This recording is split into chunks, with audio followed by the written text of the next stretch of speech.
Hello students, welcome in my class and today I will discuss reflection of light. This is the topic for class 10th and for class 12th. ये class 10th में और class 12th दोनों में आपको मिलेगा. तो this is the very important topic for board exam. तो reflection of light के बारे में आज हम डिस्कस करेंगे. रिफ्लेक्शन ऑफ लाइट हम पीछे पढ़ चुके हैं, तो रिफ्लेक्शन आप सबको समझ ही गया होगा. This is the bouncing off light and reflection of light क्या है उसके बारे में आज हम बात करते हैं. तो रिफ्लेक्शन ऑफ लाइट को समझने के लिए आपको कुछ एग्जांपल्स याद रखने पड़ेंगे.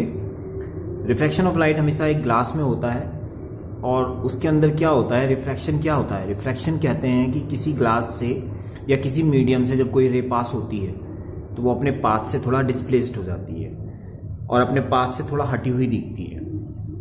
जैसे फॉर एग्जांपल आपने देखा होगा कि किसी पानी के ग्लास में कोई ग्लास जो है ग्लास के अंदर अगर हम वाटर भर दें और उसके अंदर एक कोई पेंसिल डाल दें तो आप देखते हैं कि वो पेंसिल हमें थोड़ी सी दूर से देखें हम तो वो पेंसिल हमें कुछ मुड़ी हुई सी दिखती है.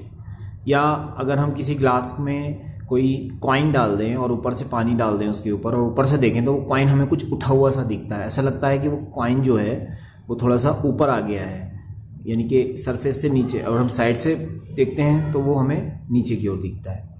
तो ये जो थोड़ा बहुत हमें डिफरेंस दिखता है, जैसे कि ऐसा होता नहीं है, ये डिफरेंस जो हमें दिखता है यही रिफ्लेक्शन ऑफ लाइट है. तो हम बात करते हैं एक रिफ्लेक्शन ऑफ लाइट को एक डायग्राम से बताने की कोशिश कर रहा हूं मैं. सपोज ये एक सरफेस है और इसके नीचे एक मीडियम है, सपोज वाटर है, ये वाटर रखा हुआ है और यहाँ ऊपर जो है ये एयर है. तो यहाँ टू मीडियम को ये सरफेस डिवाइड कर रहा है. ये वाटर है, वाटर एंड एयर. अब सपोज कोई रे जो एयर से वाटर में एंटर कर रही है तो क्या होता है, तो हम सबसे पहले क्या करते हैं, एक ड्रॉ करते हैं एक normal. This is the normal. ये एक नॉर्मल है जो परपेंडिकुलर है इस सरफेस के. तो नॉर्मल क्या होता है, it is the perpendicular line of the surface. Surface पर परपेंडिकुलर होती है नॉर्मल. जब भी कोई इंसिडेंट रे या रिफ्रैक्टेड रे या रिफ्लेक्टेड रे पास होती है तो वो नॉर्मल के साथ ही एंगल बनाती है.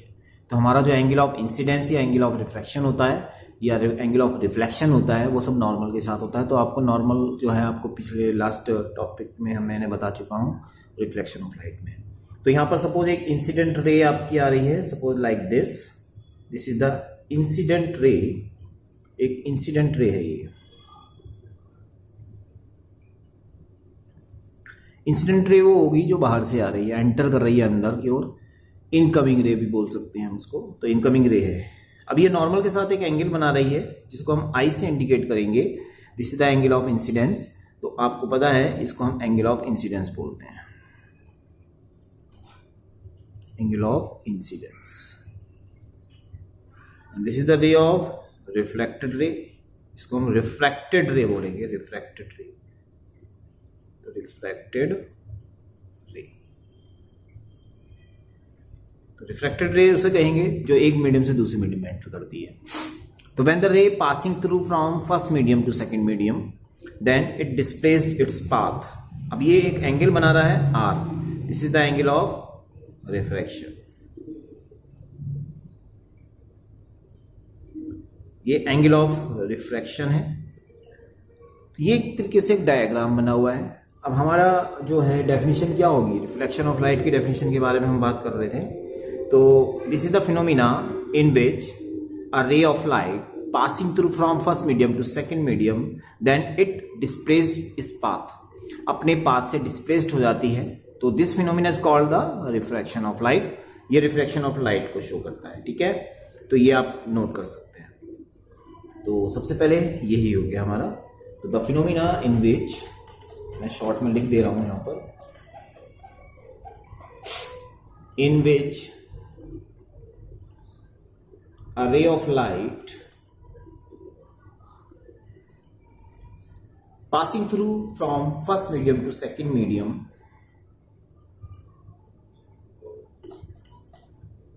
passing through from first medium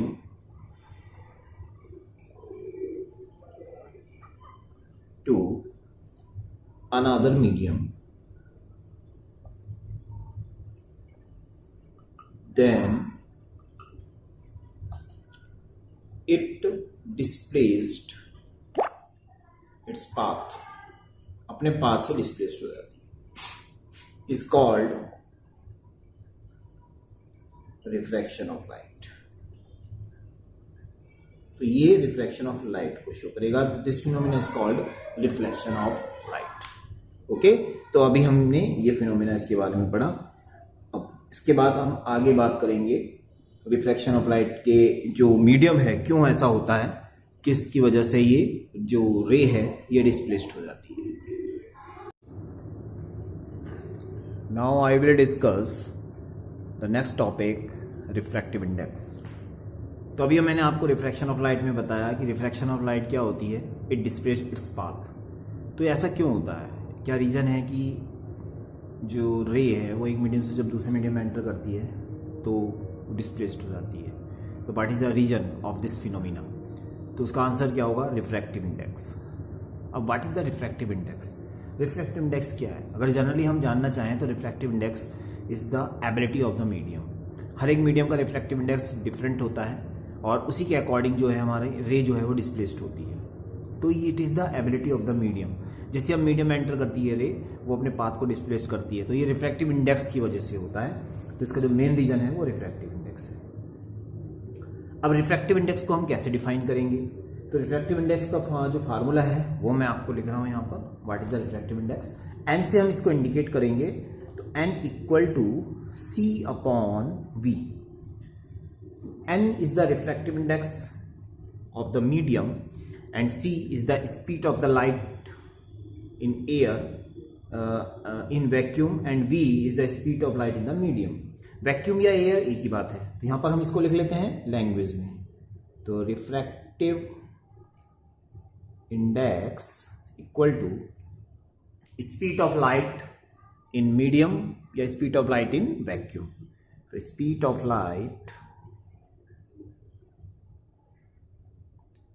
in vacuum, या उसको हम एयर में भी कह सकते हैं, and speed of light in medium.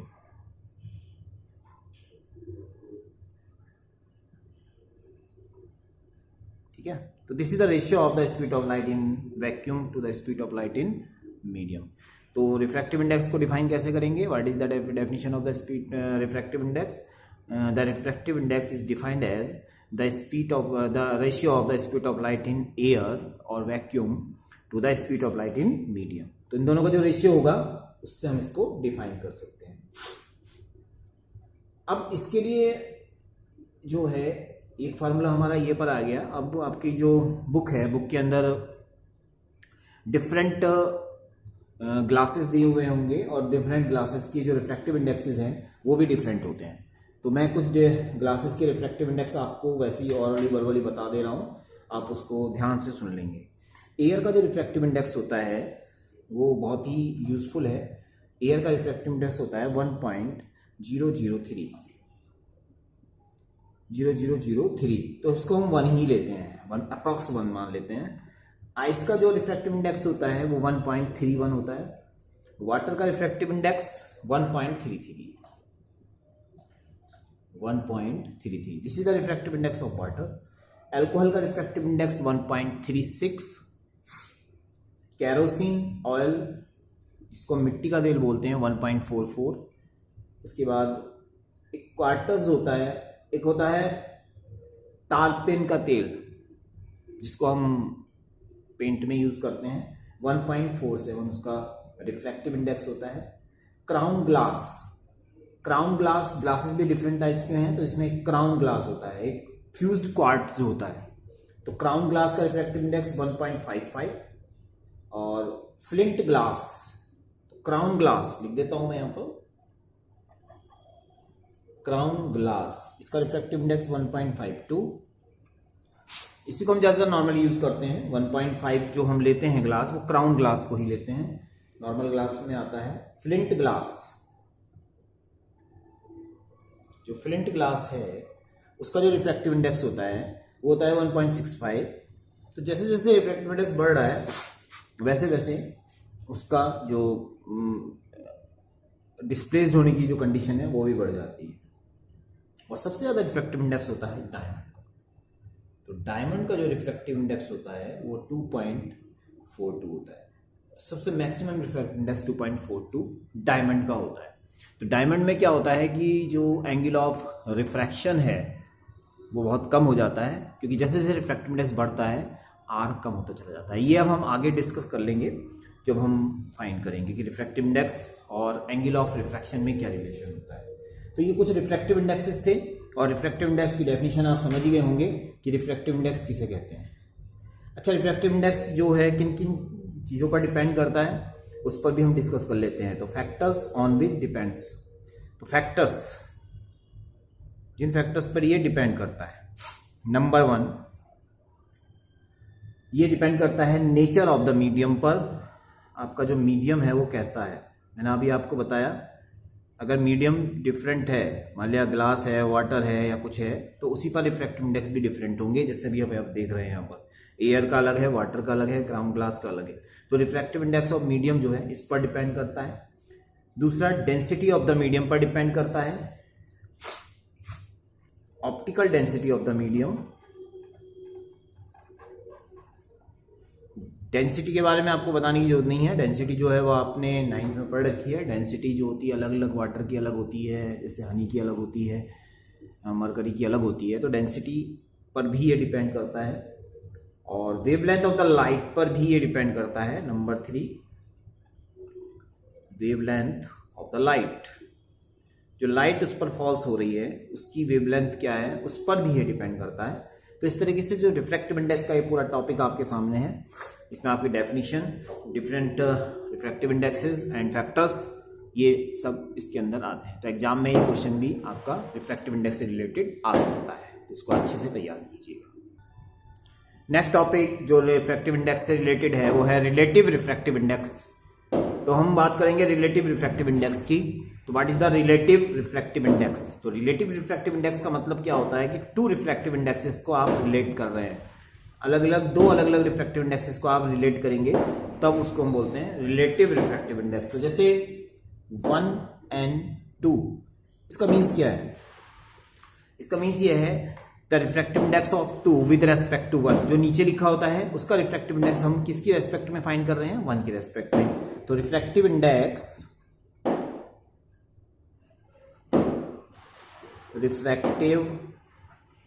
Index of 2 with respect to 1, ये पढ़ना भी आना चाहिए कि क्या इसका मीनिंग होता है। तो 1 and 2 it means n2 upon n1।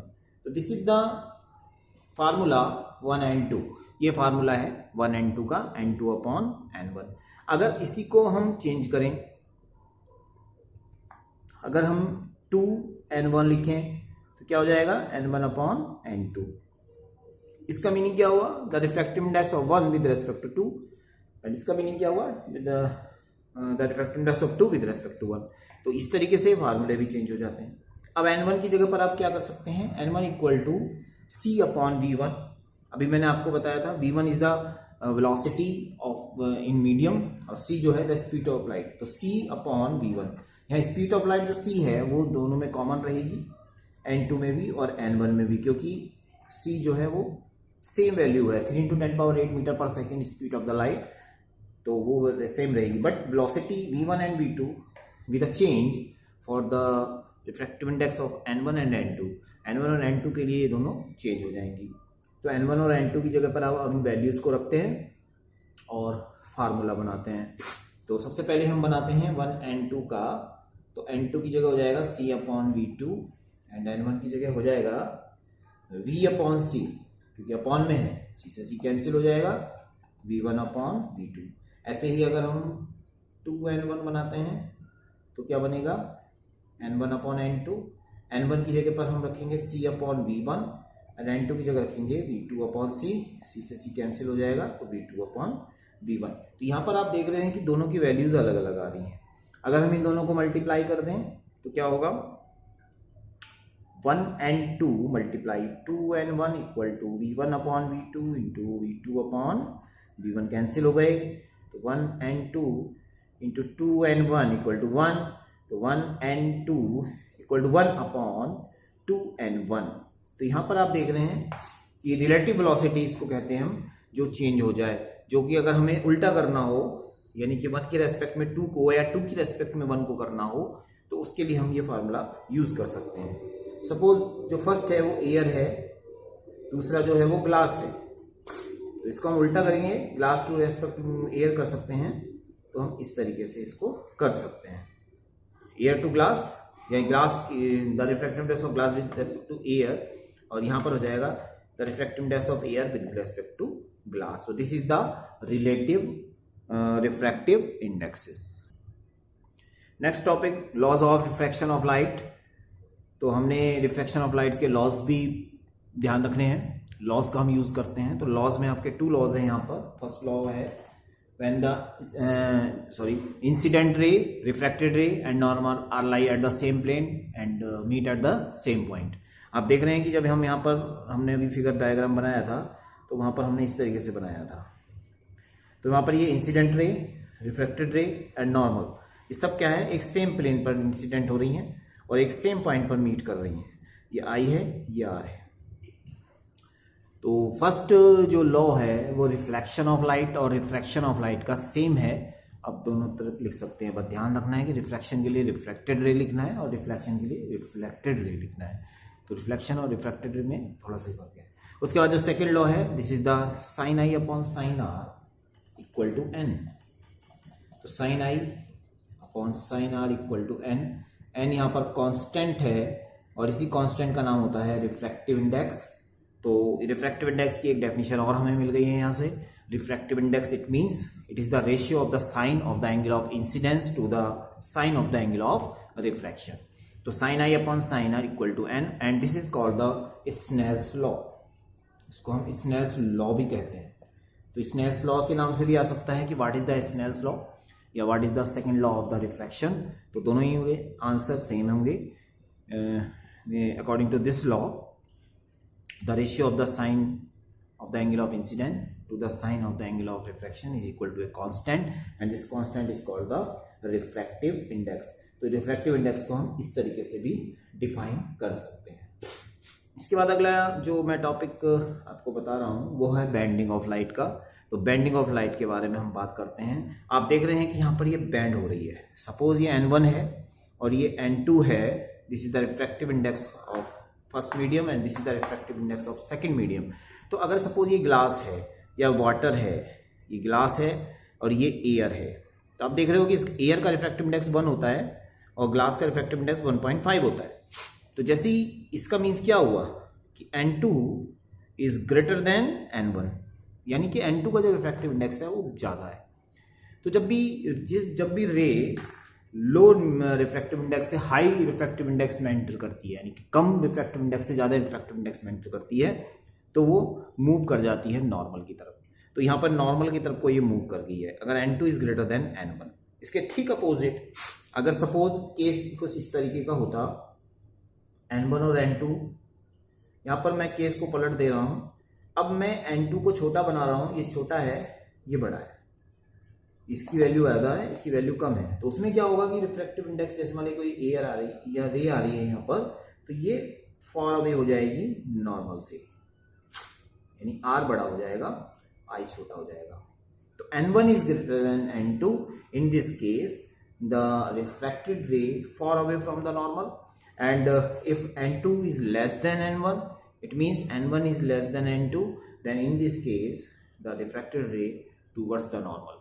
तो दोनों केसेस में बैंडिंग ऑफ द लाइट जो हो रही है वो डिफरेंट हो रही है। तो ये बहुत ही संभाल के समझने वाली चीज़ है कि कब जो है रे हमारी टुवर्ड्स द नॉर्मल होगी और कब जो है रे हमारी फॉर अवे होगी। अच्छा, एक केस और भी हम डिस्कस कर लेते हैं। वो केस ऐसा है कि अगर सपोज रे इस नॉर्मल के पैरेलल में इसी नॉर्मल पर पड़ रही हो, सपोज परपेंडिकुलर प्लेन पर पड़ रही है, तो उस केस में क्या होगा कि रे जो है वो सीधी निकल जाएगी, उसका ना तो रिफ्रैक्शन होगा ना रिफ्रैक्शन होगा। दोनों ही केसेस में वो रे सीधी निकल जाएगी। रिफ्लेक्टेड और रिफ्रैक्शन लॉ यहाँ पर अप्लाई नहीं होगा।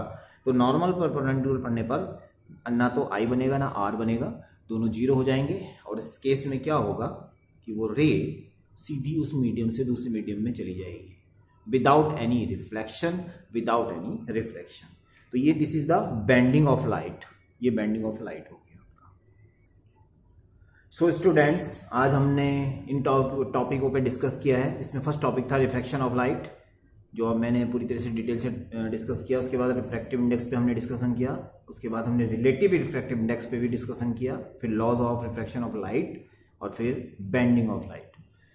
तो ये जो 5 टॉपिक्स हैं वेरी इंपॉर्टेंट टॉपिक हैं, इन्हीं पर आप पहले अपने आप को फोकस कीजिए और इन टॉपिकों को डीपली लर्न कीजिए। बुक की हेल्प से, एनसीईआरटी की बुक की हेल्प से इनके नोट्स बनाइए और अपने ऑन नोट्स भी बनाने की कोशिश कीजिए। कोई भी प्रॉब्लम आती है, किसी तरह की कोई भी किसी टॉपिक में आपको कोई प्रॉब्लम आती है तो आप मुझे कॉल कर सकते हैं। तो आप इन पर डिस्कस कीजिए और आपस में भी डिस्कशन कीजिए और इन टॉपिकों को जितना भी आसान और जितना भी ऑन लैंग्वेज में आप बना सकते हैं आप इनको बनाइए। Thank you very much.